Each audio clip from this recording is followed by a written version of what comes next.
Welcome to the Salmon Runs YouTube. Enjoy the video. You start by confirming the essentials. You have a pro or creator account, analytics enabled, and coins available. Once that's set, open the video you want to promote. Tap the three dots and select Promote. This is the in-app path that accepts coins in many regions. Choose an objective like traffic or conversions, then pick audience settings and budget. Make sure to set duration and daily spend. Shorter tests reveal performance fast, so begin with a focused small campaign. Once you're in Promote, you must decide targeting and budget. This is where results are made or broken. Choose Custom if you have a clear customer profile. Use Auto to let TikTok optimize for engagement. Next, allocate coins to match a sensible daily cap. Make sure the coin-to-spend conversion is visible before confirming.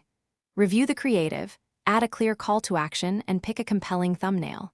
Finally, confirm start and end dates. Monitor the first 12 to 24 hours for initial signals.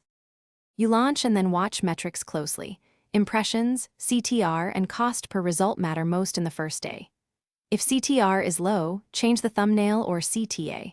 If spend is high with few results, tighten targeting or lower the daily cap. Once done, reallocate coins to top performers and stop underperformers. If the promote button won't accept coins, clear app cache, update TikTok, or contact support with your transaction ID. That usually resolves wallet or conversion hiccups. Thanks for watching. Consider subscribing if we helped you.